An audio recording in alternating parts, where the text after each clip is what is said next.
नमस्कार मित्रों, आप देख रहे हैं Rinja Samanta weather update and forecast. स्वागत है आपका एक बार फिर मेरे चैनल में। बात करेंगे अगले 24 से 48 घंटों के मौसम की, 30 से 31 अक्टूबर 2022 के मौसम की। तो अगर ये बादलों की स्थिति आप देखिए तो पहाड़ों में भी बादल हैं पर उतने नहीं है। अभी धीरे धीरे बादल आएंगे, पश्चिमी विक्षोभ आ रहा है।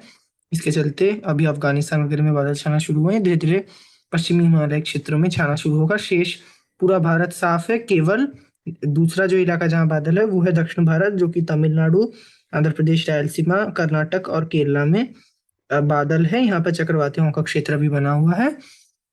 इन सब परिस्थितियों के चलते यहाँ पर बारिश और बादलों की स्थिति बनी हुई है। शेष पूरा भारत अभी साफ है।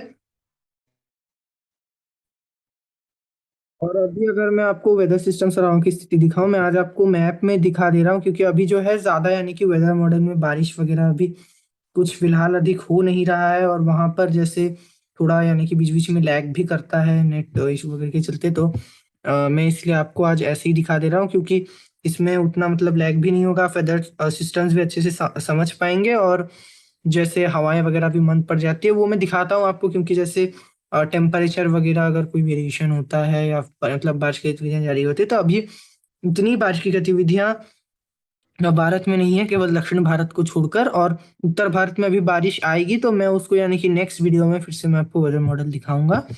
तो इस वीडियो में यानी कि आप देखिए तो वेदर सिस्टम्स। तो अगर मैं यहाँ दक्षिण भारत से शुरुआत करूँ, यानी कि पहले तो वेदर सिस्टम्स बता देता हूँ। तो एक पश्चिमी विक्षोभ यानी कि अभी अफगानिस्तान में बना हुआ है, जो कि अभी उत्तर भारत की तरफ बढ़ेगा बारिश नहीं का। एक ये जो ए बना हुआ है यानी कि WD है, यानी कि पश्चिमी विक्षोभ, वेस्टर्न डिस्टर्बेंस का फुल फॉर्म है। ए का फुल फॉर्म है एंटी साइक्लोन, और एंटी साइक्लोन मतलब विपरीत चक्रवाती हवाओं का क्षेत्र।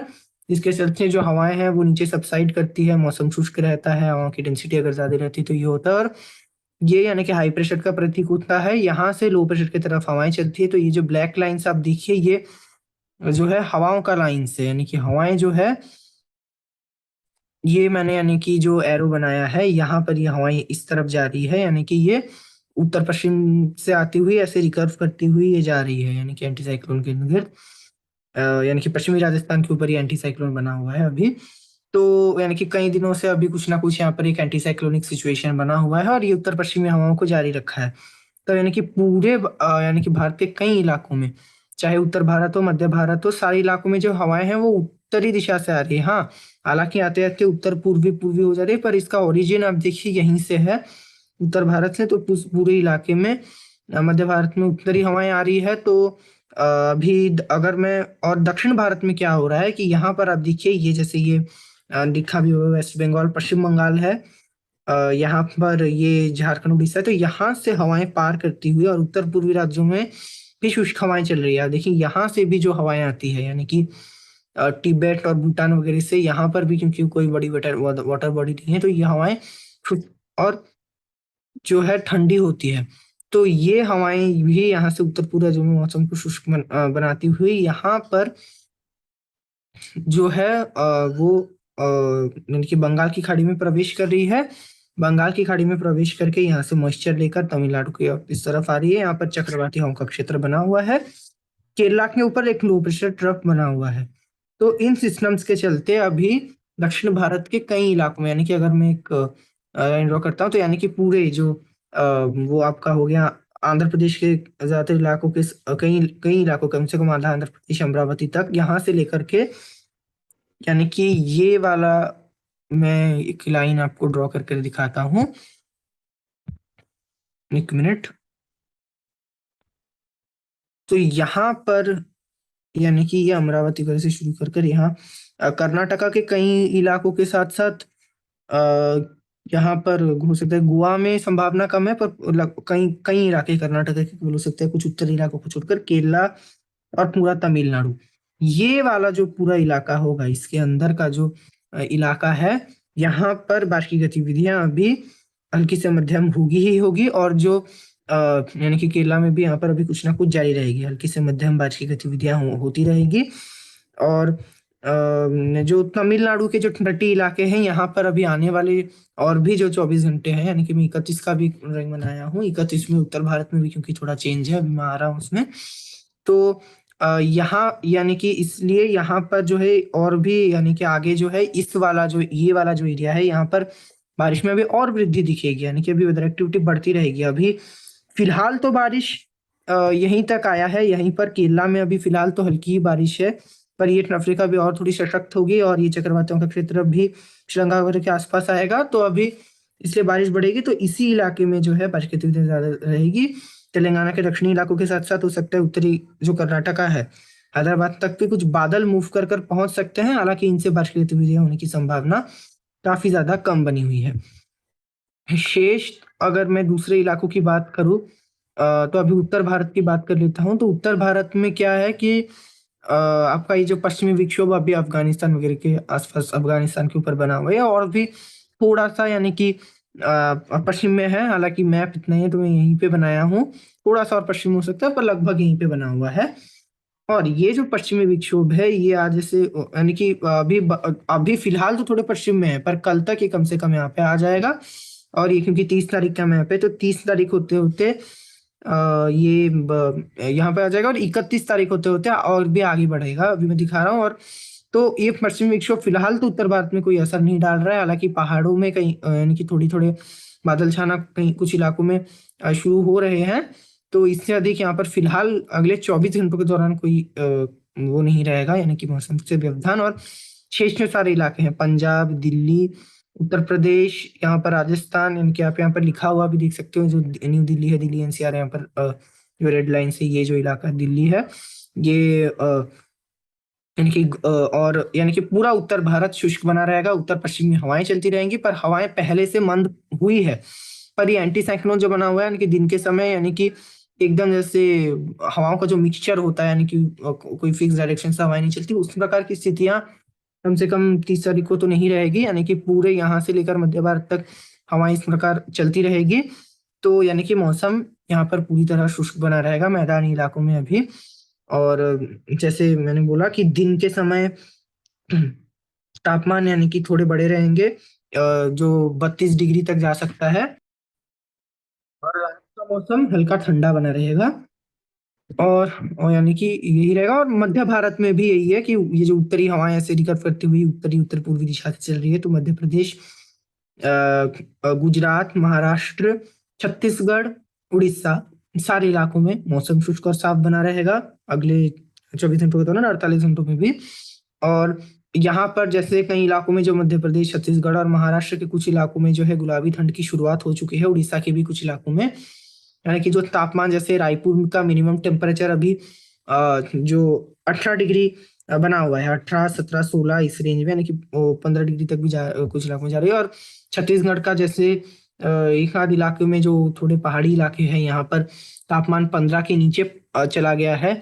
और हालांकि जो गुजरात है यहाँ पर दिन थोड़ा ज्यादा गर्म बना हुआ है, 35, 36 डिग्री। रात में यहाँ पर भी तापमान ठंडा तो है, पर यहाँ पर ज्यादा जैसे जो छत्तीसगढ़ और विदर्भ का भी एरिया, ऐसे ही छत्तीसगढ़ जैसा मध्य प्रदेश और भी थोड़ा 1-2 डिग्री छत्तीसगढ़ विदर्भ से भी ठंडा है। यहाँ पर जैसे जो तापमान वो कहीं कहीं पर 15 डिग्री तक चले जा रहा है या 20 डिग्री के नीचे बना हुआ है। तो अभी फिलहाल पश्चिमी राजस्थान और गुजरात में जो तापमान है वो ये जो है आपका यानी कि 20 डिग्री के नीचे जो है ज्यादातर इलाकों में नहीं जा रहा है। उसका और एक वजह है कि जो उत्तरी हवाएं अभी आप देख रहे हो वो उतना भी ठंडा नहीं हुआ है। और यहाँ पर जो है कहीं कभी कभी क्या हो रही है, एंटी साइक्लोन बनाता हुआ है, पर दिन में जब तापमान 35 डिग्री क्रॉस कर जा रहा है तो क्या हो रहा है कि ये एंटी साइक्लोन हट जा रहा है इसी के चलते। और कुछ हवाएं जो है वो, मैं दूसरे कलर से नहीं तो आपको समझा देता हूँ, कंफ्यूज हो सकते हो। नहीं तो यहाँ से यानी कि अरब सागर की तरफ से भी कुछ हवाएं या पश्चिमी दिशा से हवाएं आ रही है, उत्तरी हवाएं कुछ ब्लॉक हो जा रहे हैं। तो ये भी जो है उतना तापमान रात में भी हवाएं अगर चल रही है तो गिरने नहीं दे रही है। गुजरात के कुछ इलाकों में अरब सागर की तरफ से भी हवाएं आ रही है, तो इसके चलते तो यहाँ पर इसलिए थोड़ा गर्मी बना रहेगा। पर नवंबर कम से कम जो पश्चिम विक्षोभ जो दूसरा वाला इसके बाद भी और एक आएगा, वो जब पास हो जाएगा उस समय जो उत्तरी हवाएं चलेंगी वो पश्चिमी राजस्थान तक चलेंगे। और यहाँ पर अभी जो डायरेक्शन हवाओं का वेस्ट है या फिर साउथ वेस्ट है, तो वो अगर हो रही है तो वो उत्तरी या उत्तर पूर्वी हो जाएगा और तापमान काफी गिर जाएगा। यानी कि 4, 5, 6 डिग्री तक मैक्सिमम टेम्परेचर पश्चिमी राजस्थान में जो भी गर्मी चल रही है वो यानी कि लगभग खत्म हो जाएगी। तो मौसम यहाँ पर मध्य भारत में भी शुष्क रहेगा। तो यहाँ की बात थी, पूर्वी और उत्तर पूर्वी इलाकों में भी मौसम शुष्क बना रहेगा। हालांकि ये वाला जो एरिया है उत्तर पूर्वी राज्यों में, ये जो है, यहाँ पर मैं आपको दूसरे कलर से दिखाता हूँ। यहाँ पर जो एनएमएमटी का कुछ एक इलाका, मणिपुर, मिजोरम, त्रिपुरा, यहाँ पर क्या हो रहा है कि एक तो बंगाल की खाड़ी की तरफ से ये जो शुष्क हवा यहाँ पर पूरी तरह नहीं पहुंच रही है, जो उत्तर पूर्वी राज्यों के शेष इलाकों में चल रही है। यहाँ पर कुछ जो है, यहाँ इस तरफ म्यांमार वगैरह से भी इस प्रकार हवाएं आ सकती हैं कि बंगाल की खाड़ी की तरफ से कुछ अगर नमी पहुंच जाती है, और म्यांमार के जो तरफ से म्यांमार में भी कहीं कहीं पर जो बारिश की गतिविधियां हो रही है, जो यहाँ पर जो लो प्रेशर या साइक्लोनिक स्टॉर्म का भी कुछ अवशेष है, तो उस सब के चलते यहाँ तक अगर यानी कि बादल मुड़ कर आते हैं, तो कहीं कहीं पर बस मिजोरम और मणिपुर के कुछ इलाकों में बारिश हो सकती है, और नागालैंड, त्रिपुरा और दक्षिणी असम के एक आध इलाकों तक बादल पहुंच सकते हैं। बारिश की गतिविधियां त्रिपुरा वगैरह नहीं होगी, यहाँ पर भी बारिश की संभावना उतनी नहीं है। हो सकता है बूंदाबांदी या छिटपुट बारिश की गतिविधियां हो जाए। शेष पूरा पूर्वोत्तर अभी शुष्क बनाए रहेगा। हो सकता है अपर या अरुणाचल प्रदेश में हल्के फुल्के बादल रहे, पर बारिश की संभावना फिलहाल नजर नहीं आ रही है अभी अगले 24 घंटों के दौरान। और तो ये 30 तारीख की बात हो चुकी है। तो यहाँ पर आप देखिए, मैंने यहाँ पर डेट भी मेंशन किया है, 31 अक्टूबर है ये। और यहाँ यानी कि ये 31 तारीख की अभी मैं बात कर रहा हूँ, तो ये पश्चिमी विक्षोभ जो आपने देखा, वेदर सिस्टम फिर से बोल रहा हूँ, जो अफगानिस्तान के ऊपर था वो उत्तर भारत पे पहुंच चुका है 31 तारीख को। जो 30 तारीख को यहाँ था वो यहाँ आ गया है लगभग, यानी कि जो पश्चिमी हिमालय क्षेत्र है यहाँ पर ये टकरा रही है। इसके चलते 31 तारीख को एक इंड्यूस्ड साइक्लोनिक सर्कुलेशन सिंध के ऊपर बन जाएगा, और जो एंटी साइक्लोन वो 31 तक बना रहेगा। कुछ ना कुछ इसका असर दिख सकता है। हालांकि इसके बाद 1 तारीख से ये हट जाएगा, यहाँ से लग रहा है। और हवाएं भी जो मैं दिखा रहा हूँ, ये जो हवाएं हैं वो उतनी तेज नहीं है, ये मंद हवाएं चल रही है पूरे उत्तर भारत, मध्य भारत तक। उतनी तेज उत्तर पश्चिमी हवाएं नहीं है, हाँ, पर उत्तर पश्चिमी दिशा से ही कुछ ना कुछ चल रही है। और दक्षिण भारत में जो साइक्लोनिक सर्कुलेशन है, वो और आगे बढ़ते हुए जो यहाँ पर थी वो थोड़ा आगे आते हुए हालांकि श्रीलंका के आसपास आएगी, और एक ट्रफ रेखा यहाँ से विकसित हो जाएगी, जो कि यहाँ से बंगाल की खाड़ी से होती हुई रायलसीमा, मतलब आंध्र प्रदेश के ऊपर से होती हुई दक्षिणी तेलंगाना तक। और ये ट्रफ रेखा केरला और तटीय कर्नाटका के ऊपर जारी रहेगी, थोड़ी और सशक्त भी हो सकती है। अब ये शेष जो इलाके हैं यहाँ पर उतना ज्यादा हवा में परिवर्तन नहीं आएगा। उत्तर भारत में धीरे धीरे हवा में परिवर्तन शुरू होगा।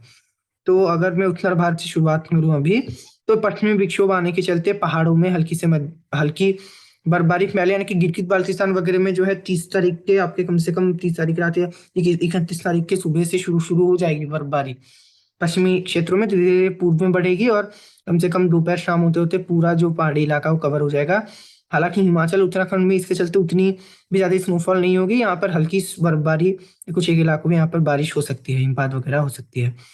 और क्या होगा इसके चलते, यहाँ पर जो मैदानी इलाके हैं, चक्रवातियों का क्षेत्र तो बनेगा, इंड्यूस साइक्लोनिक सर्कुलेशन तो बनेगा सिंध के ऊपर, पर और अरब सागर की तरफ से कुछ नमी भी आ सकती है, पर बारिश की गतिविधियां पंजाब हरियाणा यहाँ पर काफी कम नजर आ रही है। हालांकि पंजाब में हवाएं बदलेंगी, कुछ अरब सागर की तरफ से ऐसे यहाँ से नमी भी पहुंच सकती है, पर यानी कि उतनी नमी नहीं पहुंचेगी, और पश्चिमी विक्षोभ उतना सशक्त नहीं रहेगा ये वाला। तो पंजाब में कुछ बादल ही छाएंगे, बारिश की गतिविधियां होने की संभावना काफी कम है। हो सकता है कि जम्मू पठानकोट वगैरह में कुछ तराई के इलाकों में अगर बादल छाते हैं, बारिश होने की संभावना काफी ज्यादा कम है, यानी कि 10 या 20% होने से भी कुछ इलाकों में बूंदाबांदी हो सकती है। ये इससे अधिक बारिश यहाँ पर नहीं होगी। और पश्चिमी उत्तर प्रदेश में तो और भी संभावना कम है। हो सकता है कि ये 31 या 1 तारीख के दौरान यहाँ पर भी कुछ ऐसी ही कुछ घटनाएं हो जाए पंजाब के जैसे, यानी कि पंजाब के उत्तरी इलाकों के जैसे। पर पंजाब के दक्षिणी इलाकों में कोई खास इसका असर नहीं रहेगा, केवल हवाओं में परिवर्तन होगा। दिल्ली में भी अभी प्रदूषण बढ़ा हुआ है, अभी यहाँ पर उतनी सुधार होने की संभावना नहीं है, क्योंकि हवाएं अभी जो मंद पड़ चुकी है और भी मंद पड़ेगी, और भी यानी कि स्लो डाउन होगी इनकी स्पीड, हवाओं की स्पीड, और कम से कम अगले 48 घंटों के बाद 31 तारीख से। और ये विपरीत चक्रवातियों का क्षेत्र बना रहेगा, तो जब तक कि बना रहता है, कम से कम पश्चिमी राजस्थान में तो नमी पहुंच नहीं पाएगी इतनी अरब सागर की तरफ से। गुजरात में भी शुष्क हवाएं यहाँ से ऐसे बहेगी, तो यहाँ पर मौसम में कोई खास फेरबदल नहीं आएगा।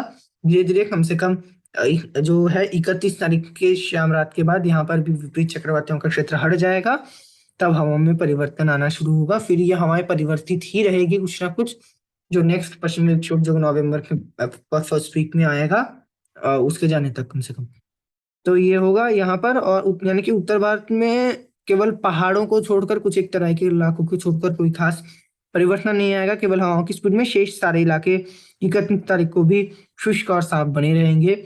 हाँ, हालांकि हरियाणा पंजाब में कहीं कहीं पर बादल छा सकते हैं, हो सकता है कि दिल्ली तक भी बादल आ जाए, पर इससे अधिक कोई खास असर नहीं होगा। श्री गंगानगर, हनुमानगढ़, वो सब चूरू तक बादल पहुंच सकते हैं, यानी कि ये काफी यानी कि रेयर केस है, मतलब इसकी संभावना भी काफी कम है, इस पश्चिमी विक्षोभ के चलते उतना सशक्त नहीं है।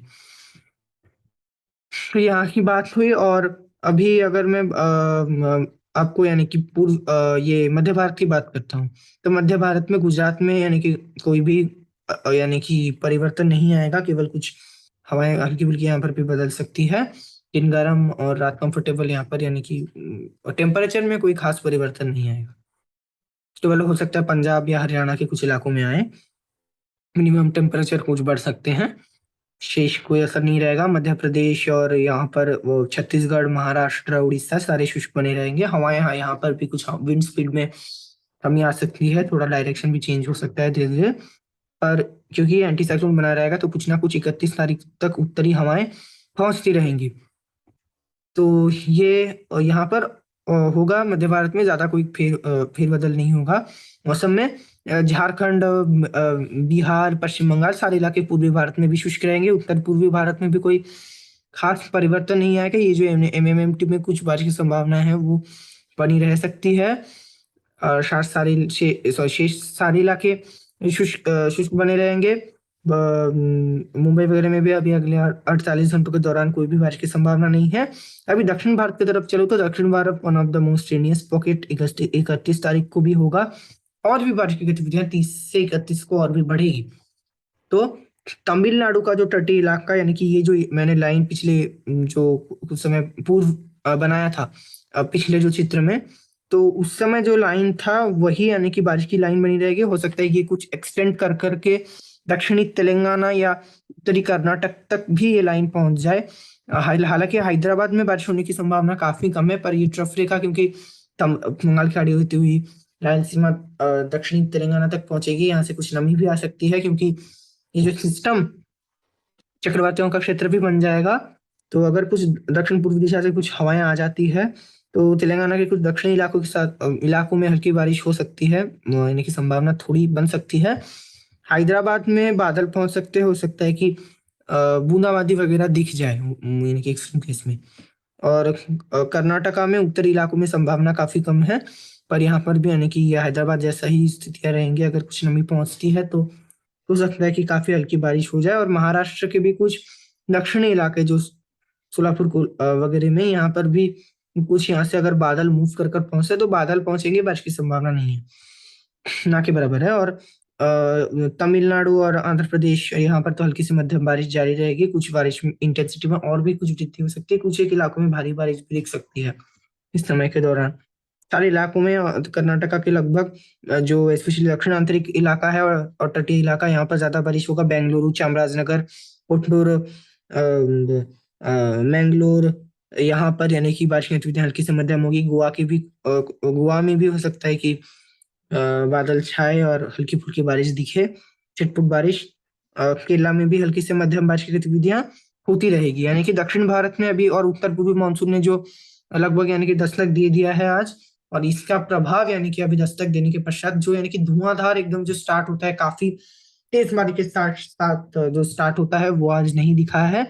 ये बारिश हल्की से मध्यम ही शुरू हुई है, पर कम से कम यानी कि पहुंच चुके हैं। और अभी ये अच्छी बात है यानी कि उत्तर पूर्वी मानसून दस्तक देने के पश्चात अभी धीरे धीरे और भी सशक्त हो रहा है, और तमिलनाडु का जो 60% रेनफॉल इसके दौरान दिखती है अभी, इसलिए बारिश की गतिविधियां बढ़ेंगी यहाँ पर, यानी कि लोगों को अभी जो बारिश की जरूरत आवश्यकता होती है उसकी पूर्ति अभी बारिश करती हुई कम से कम नजर आ रही है। अभी बारिश की गतिविधियां कुल मिलाकर कहें तो दक्षिण भारत में बढ़ेगी, उत्तर भारत में भी अभी बढ़ना शुरू होगी बारिश की गतिविधियां। और ये जो नया पश्चिम विक्षोभ जो नवंबर में आएगा, वो लग रहा है मैदानी इलाकों तक बारिश कुछ इलाकों में देगा, कम से कम पंजाब, हरियाणा, दिल्ली तक भी बारिश दे सकता है, उत्तरी राजस्थान और पश्चिमी उत्तर प्रदेश के कुछ इलाकों में, जिसके बारे में आपको आगे बताता रहूंगा। मध्य भारत में कम से कम अगले कई दिनों तक किसी भी प्रकार के खास वेदर एक्टिविटी नहीं नजर आ रही है। पर ये जो चक्रवातों का क्षेत्र बना है, ये अभी लग रहा है कि तमिलनाडु की तरफ मूव करेगा। ट्रफ रेखा आगे आकर दक्षिणी छत्तीसगढ़ तक, दक्षिणी उड़ीसा तक आ सकती है। तो उस समय यानी कि काफी आगे की मैं बात कर रहा हूँ, वो यानी कि नवंबर में जाकर, नवंबर के शुरुआती दौर में, फर्स्ट वीक में, जो जगदलपुर वगैरह और उत्तरी तेलंगाना तक और दक्षिणी महाराष्ट्र, दक्षिणी उड़ीसा तक कुछ बारिश पहुंच सकती है। पर कम से कम अगर मैं बोलूँ तो विदर्भ में नागपुर, रायपुर और उड़ीसा में कटक, भुवनेश्वर, पुरी, यहाँ से लेकर पूरे उत्तर में, यानी कि यहाँ पर पूरे, यानी कि कम से कम उत्तर भारत में लखनऊ, जयपुर तक, और यहाँ पर पश्चिम बंगाल में तक, यानी कि ये जो पूरा इलाका रहेगा, यहाँ पर कम से कम ये वाला जो पूरा इलाका अभी रहेगा, ये